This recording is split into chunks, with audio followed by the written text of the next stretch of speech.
大家好，我现在在江西庐山，大家看这个庐山的景色美不美？在庐山上有很多国民党大佬他们遗留下来的别墅啊，我带大家去看一看。我居然看到戴笠的别墅了，2层这个石头小别墅。刚看完那个蒋介石的美庐别墅，离他不远的地方居然是戴笠的别墅，军统特务的别墅啊。现在应该是改成民宿了吧？这边好多别墅都改成民宿酒店了。你好，这个改成酒店了吗？戴笠特务头子狡兔三窟啊！听说他住的这些地方都遍布了很多机关的。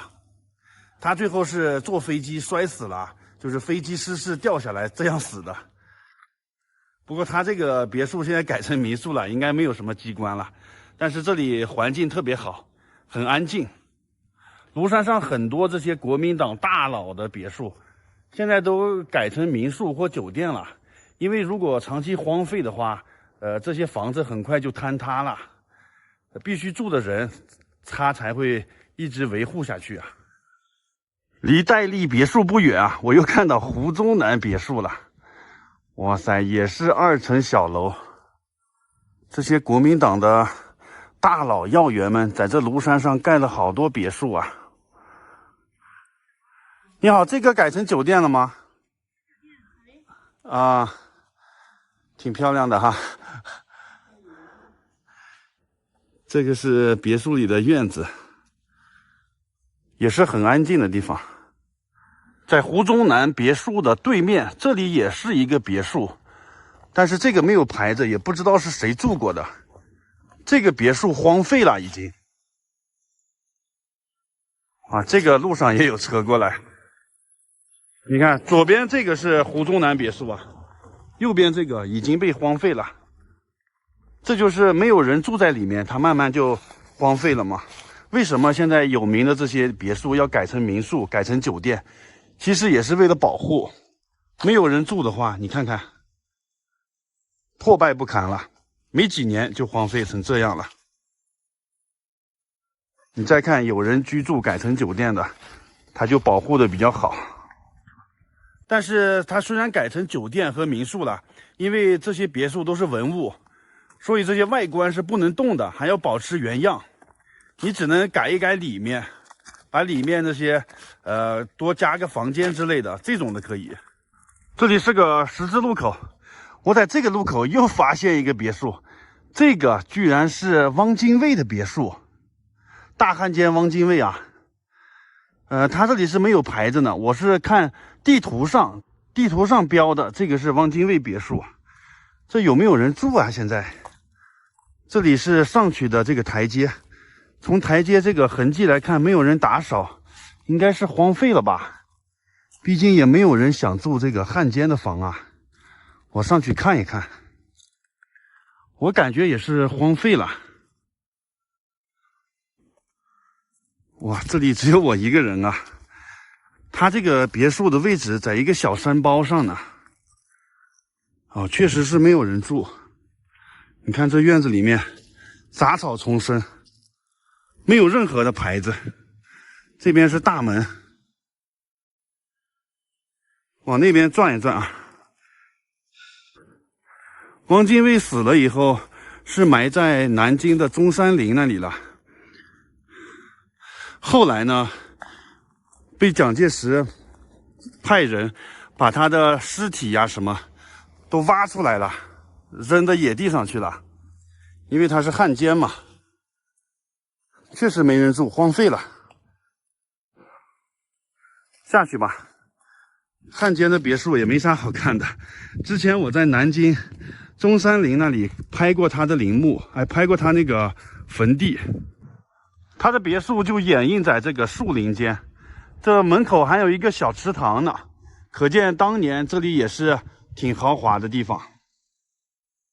它就处在这个交通要道啊，地址选得很好，四通八达的这个交通。这附近也全都是各种小别墅。你看这边这个别墅好像是刚盖好不久，但是也没有人住啊，人都去哪了？这么好的别墅没人住。我住的那个酒店是以前蒋经国的别墅改的。为什么这些国民党大佬们都喜欢在庐山上面建别墅呢？因为是这个地方环境很好，再就是它夏天特别凉快，山上比山下凉快10度左右，所以它是有名的夏都。再就是这庐山上有很多人文的遗迹，是人文圣地，历史上还有大量的文化名人在庐山都留下了很多诗句。也许就是这些原因吧，让这些国民党大佬们来这边建别墅啊。如果是你的话，你会来这里建别墅住吗？我现在江西庐山，到庐山首先要参观一下最有名的这个别墅——美庐别墅，蒋介石和宋美龄住过的别墅啊，而且毛主席也住过，进去看一下。进来了，这个就是别墅了。这个最早是英国人盖的啊，后来又转手给宋美龄了。这个美庐别墅的名字是蒋介石起的，因为宋美龄名字里面有一个美，这个是庐山嘛，所以改名叫美庐别墅。一个2层的英国风格的小别墅，全是用石头盖成的。看看它四周围的环境，山后面很多竹子树，它这周围有非常多的树，古树参天，环境很好，很清幽。我甚至觉得这个别墅里面树木有点太多了，遮天蔽日啊，都有点阴冷了。现在是10月底的天气，夏天还好点，肯定凉快，但是秋天和冬天这上面就有点冷。你看这个石头上刻的美庐2个字，这是蒋介石写的啊，中正题。毛主席也来过这边，来过3次。他第一次59年来的时候就住在这个别墅里，当时这边的工作人员趁毛主席出去的时候，就打算把这个题字啊给凿掉，后来被毛主席发现了，就制止了他们了。毛主席说：“你们可以把字凿掉，但是能把这段历史凿掉吗？”然后说：“这就是历史，不因为打掉了就没有美庐了，所以他就保留下来了。”可以看上面很多那个凿的痕迹。现在去他那个别墅里面看一下，1楼是宋美龄住的地方，2楼是蒋介石住的地方，他们俩是分开住的。最下面其实也有1层呢，当做库房、杂货库使用了。蒋介石第一次来庐山是让人抬滑竿抬上来的，不是他爬上来的。进去看一下，这个就是客厅了。毛主席当时来的时候，在这里说了句“委员长久违啦”。看这里，看这个上面用加粗的红字写着“美庐是唯一一栋国共2党最高领导人都住过的地方”。这个地方级别很高吧？这是毛主席当时在庐山拍的一些照片。以前这个客厅是开会的地方，这是会客厅嘛？蒋介石在这里经常召见这些他们那个党国要员啊，接见这些外国使者和记者。然后之前周恩来也在这里和蒋介石这个开过会。然后里边这个是卧室，就是宋美龄的卧室了。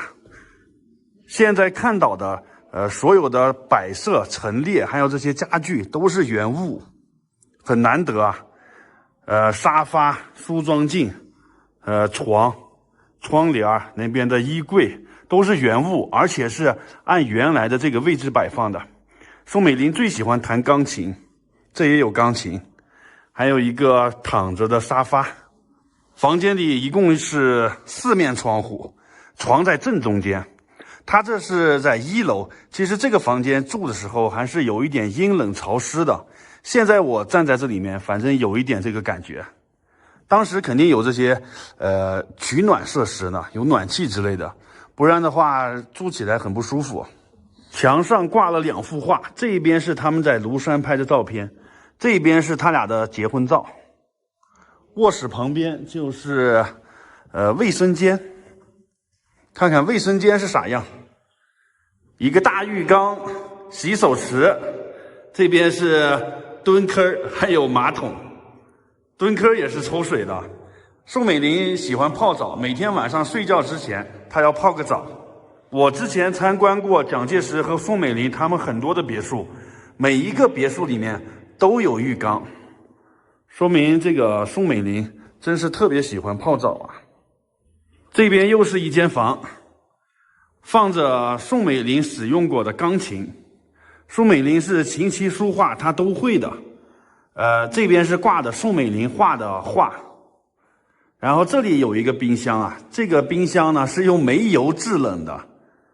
看看人家1930几年就用上冰箱了，用煤油制冷的。你看那时候的冰箱又大又笨，一点都不好看啊。但是实用啊，一般人都用不上。再去下一个房间看一下。它这别墅现在设计的是单向通行的，这里就是刚才进来的那个阳台。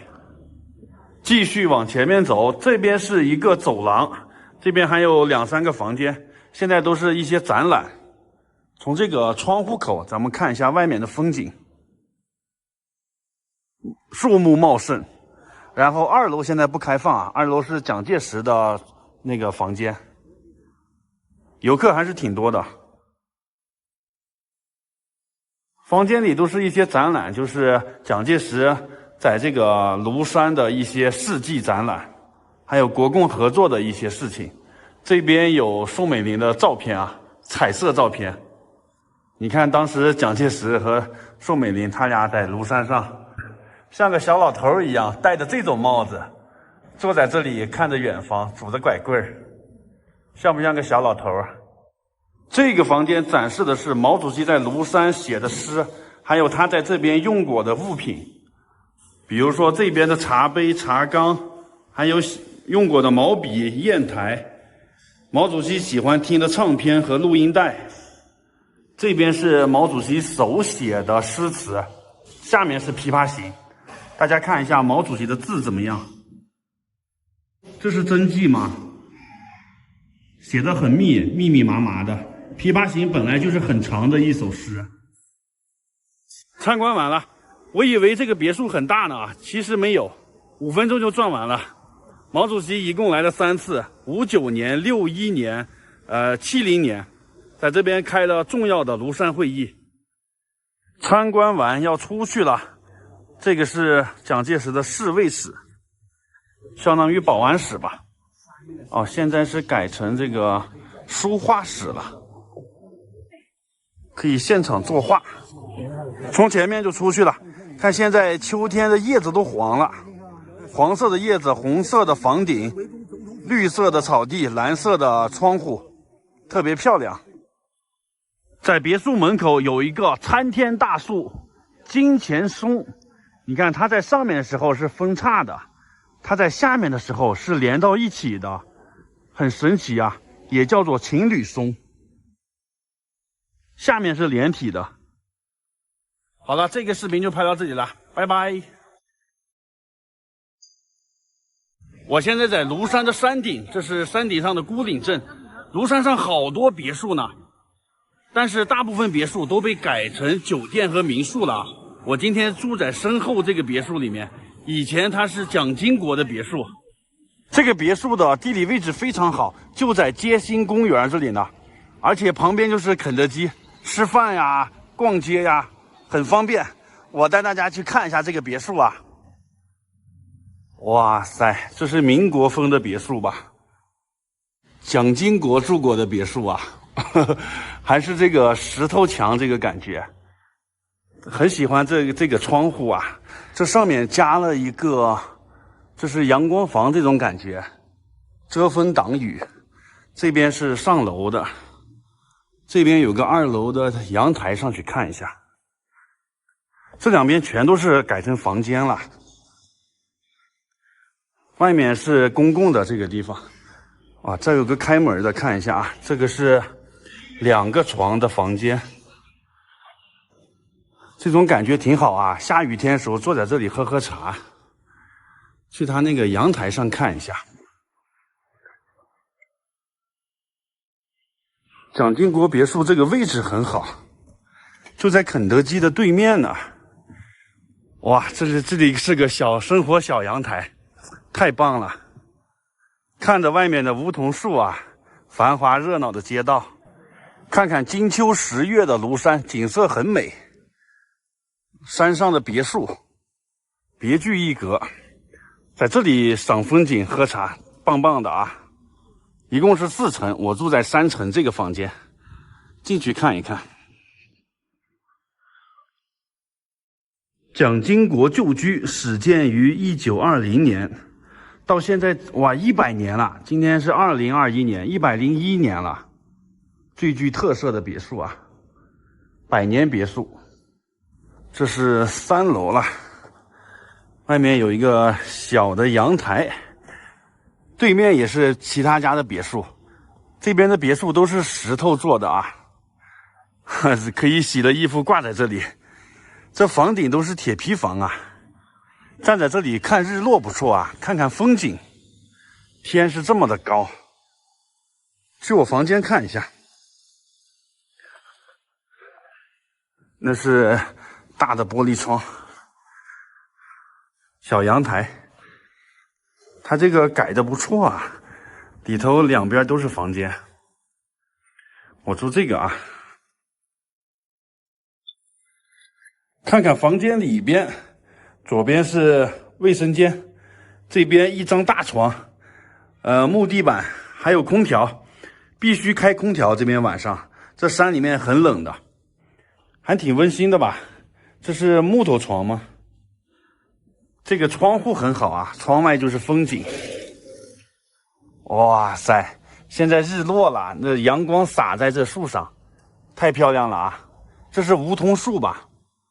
我这是3层，上面还有1层呢，住在4层，看得更远，风景更好。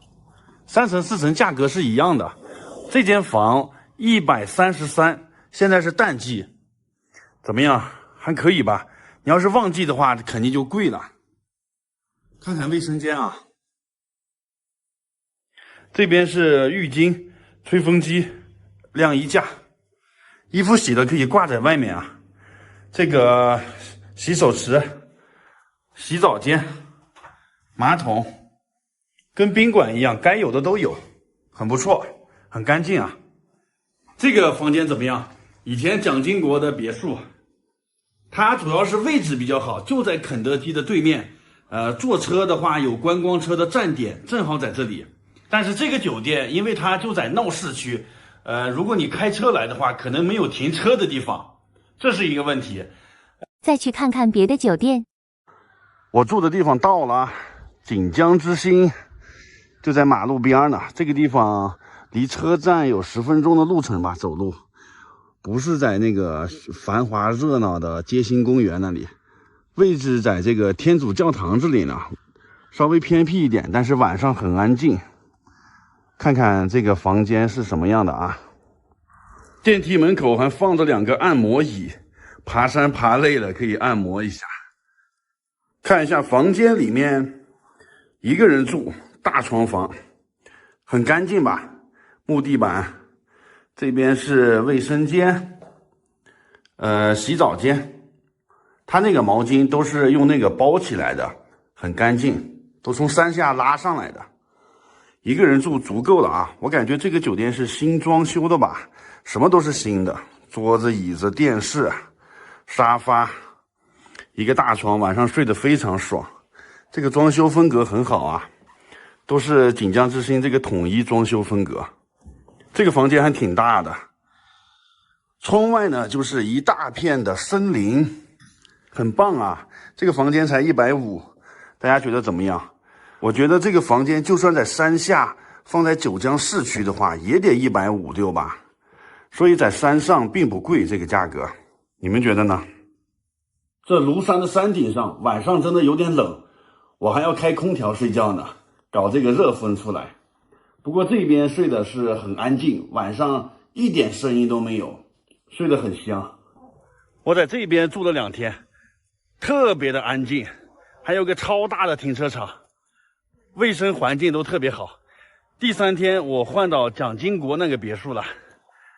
这2个酒店各有优缺点，这个呢是安静有停车的地方，那个呢是热闹，位置好。让你们选的话，你们会选哪个呢？可以在下面留言啊。我现在在江西南昌，今天在南昌的八一湖这边玩，无意中发现这边有一个别墅，它居然是蒋介石在南昌的行宫，真是太意外了啊！看一看这个蒋介石的行宫，这个别墅的位置特别好，就在湖边，这里环境宜人，闹中取静。湖中间有3个小岛，叫做百花洲，有点这个江南水乡的味道。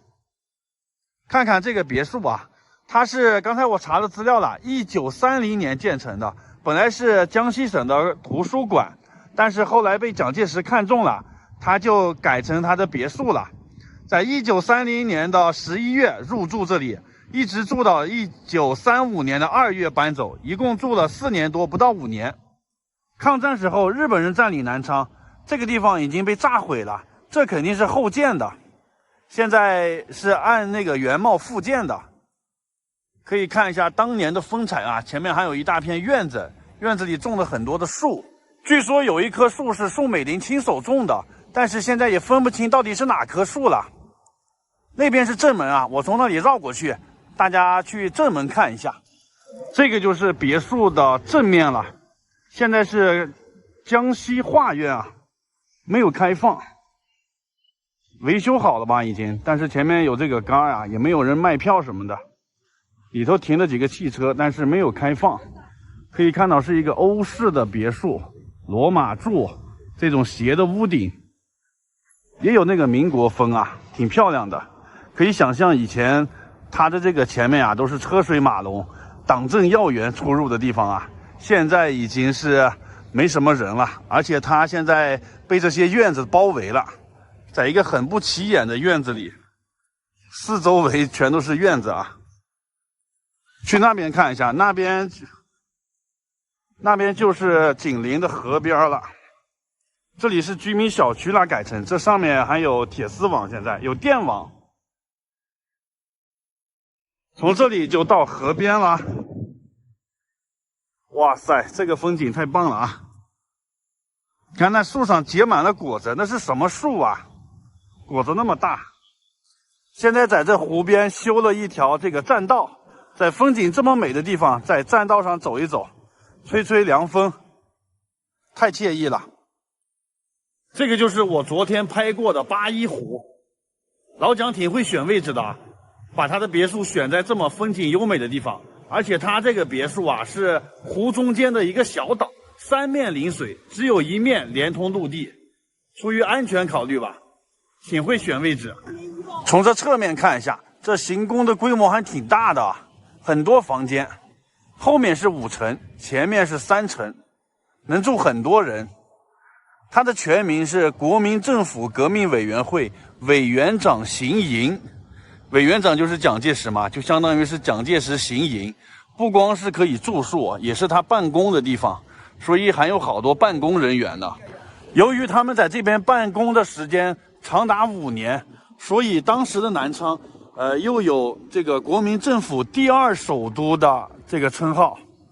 看看这边的风景，确实很美啊，就像是杭州的苏堤一样。这边这3个小岛像是北京的那个中南海的瀛台，湖中间的一个小岛，特别漂亮。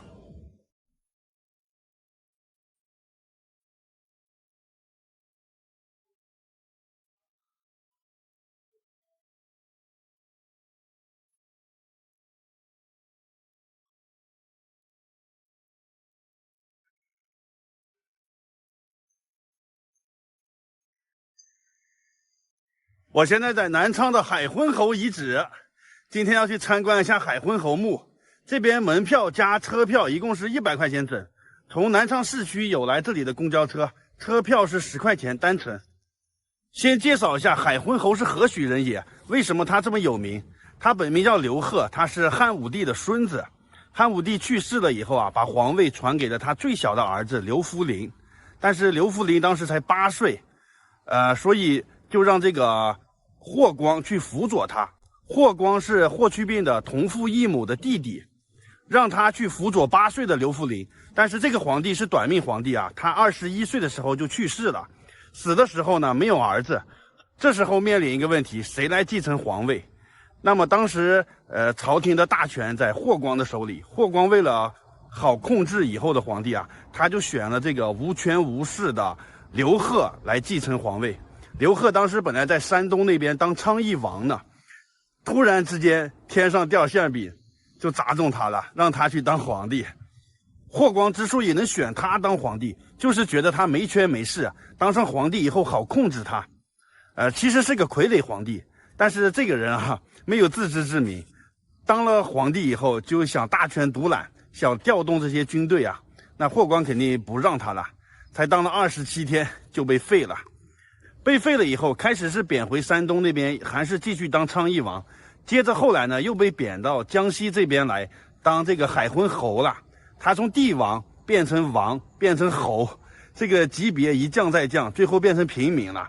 所以他的一生跌宕起伏，而且他死后呢，这个墓葬还是保存的比较完整的，发现了很多黄金，很多汉朝时候的青铜器呀，就是竹简呀，上面还有文字记载，所以他这个墓葬挺有文学，挺有这个考古价值的。现在我带大家进去参观一下。身后这个墓是海昏侯他老婆的，那一个就是海昏侯的墓，距今2000多年了。海昏侯是汉武帝的孙子，现在那个墓里面是进不去的，但是在这个外面呢，有一个海昏侯墓的模型，看一下这个模型吧。汉墓十室九空，他这个墓能保存下来，真的是非常的幸运。这个模型是1:3的比例。这里是一个通道，两边有台阶可以下去。他这个墓虽然是侯的级别，但是因为他当过皇帝，所以他的陪葬品特别的丰富，出土了大量的那个黄金，还有五铢钱。汉代那时候本来就流行这个厚葬的风俗，因为他当过皇帝，他这个墓里面尤其的更丰富，黄金呀还是那个铜钱，那都是成吨成吨的发现了，相当于是一个地下金库。它这个墓占地260多平方，它这里面是分的外室和内室，内室里面又分的东室和西室。它的棺材就放在东室这个角落里，在西室的这里面发现了最早的孔子画像，很有文物研究价值。你看它后面呢，就是乐器库、粮库、钱库，然后这是内室的情况，外室呢就是车马库、档案库、武器库、酒具库、厨房、厨具库，反正就是他生前是什么样，死后就要是什么样，就是视死如生的这个理念。在他的棺材旁边是有一个盗洞的，他这个位置已经打得非常准确了，离棺材就差这么一点点了。汉墓十室九空，他这个墓能保存下来，真的是非常的不容易。在他棺材里面是发现了很多的玉，玉璧、玉盘盖在自己的身上。古代的人呢，他是要死了以后用这个玉塞住这个嘴巴、耳朵、鼻子还有肛门，他们就相信这个用玉塞住啊，就是能精气不泄、灵魂不散这个意思。除了有玉器，他这个墓里还出土了大量的其他陪葬品，漆器、青铜器、黄金，都是成吨的黄金，还有那个五铢钱、铜钱、金饼、金板。但是大家绝对想不到啊，这么多陪葬品最值钱的绝对不是黄金，而是木简，就是写着字的木简，那个的文物价值可是比这些黄金更值钱啊！你们想到了吗？好的，海昏侯墓就拍到这里吧。这就是他这个墓园啊，大家看完点个赞，拜拜。大家好，我现在在江西南昌的海昏侯墓这里，身后这个墓是海昏侯他老婆的，那一个就是海昏侯的墓，距今2000多年了。你知道海昏侯刘贺墓到底有多豪吗？这是海昏侯墓出土的金饼，一共285枚，马蹄金48枚，灵指金25枚，金板20块，这些金器的总重量达到了惊人的115公斤。就这个数字，刷新了我国汉墓考古金器出土数量的最高纪录。那么这一枚金饼有多重呢？我告诉大家，一枚金饼的重量250克，也就是半斤。250克什么概念啊？现在黄金的价格是每克360多块钱，那么这一枚金饼的价值就可以达到9万块之多呀。而且啊，最重要的知识点来了，这些金器的纯度居然高达99%，你敢相信吗？这可是2000多年前古人所铸造的啊，真是太不可思议了。更何况呀，刘贺墓内的马蹄金和灵趾金那都是极其珍贵，它是汉武帝时期所铸造的，它是一种彰显祥瑞之意，并不能流通使用的，它是作为一种类似于现在纪念币的存在，它是身份和地位的象征，能够拥有它们的人啊，那本身就寥寥无几。当然了，我们不能把这些金器的价值换算成现在的价格来计算啊，因为作为文物，它们的考古研究价值那才是最重要的。这是刘贺墓中发现的五铢钱，10吨，300万枚那么多，圆形方孔，数量太巨大了。海昏侯刘贺墓是迄今为止我国考古发现金器数量最多、种类最全的一座大墓。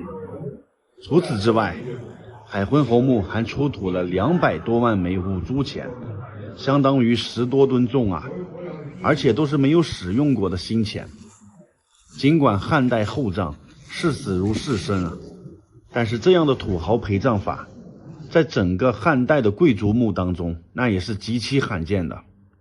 通过我的介绍，现在你知道海昏侯墓有多豪了吧？这简直就是一座地下金库。大家注意看这个铜钱的样子，外圆内方，2000多年前的铜钱就是这个样子了，是不是很熟悉？这个是不是代表我们中国人做事的一种理念呢？外表要圆滑，内心要方正。大家觉得是不是这样呢？好的，这个视频就拍到这里了，谢谢观看，拜拜。马上你就会看到海昏侯大墓出土最为震撼的一件文物，这就是中国最早的孔子画像，距今已经2000多年了。这个屏风最上面的第一个人就是孔子。令专家不解的是啊，历朝历代流传的孔子画像都是一个微胖的老人，但是这幅画像啊，居然是一个纤瘦的老人，并且这件文物令人震惊的是，用文字记载的孔子出身、身高等信息，竟然和史料记载中有巨大的差异啊！首先，现在很多简介都会介绍孔子的出生日期是鲁襄公的22年，但有趣的是啊，这件屏风上却写的是鲁昭公6年。从《史记·孔子世家》来推断，这两者之间竟然整整相差了15年。如此巨大的悬殊啊，不得不令史学界再次质疑这个经典史籍的真实性了。其次呢，就是孔子的身高，《史记》中记载孔子的身高是这个9尺6寸，我们用西汉的尺丈量一下，是2.2米左右。当然了，司马迁记载的呢，有可能是春秋时期的这个尺，但是这件屏风上却说啊，孔子的身高是7尺9寸。不管是用春秋的尺还是西汉的尺，不得不说的就是孔子是真高啊。最后告诉大家一个秘密啊，这件文物表面上看是件屏风，其实它是一面镜子，背后这里有个小门，里面隐藏了一个镜子，做工非常的巧妙。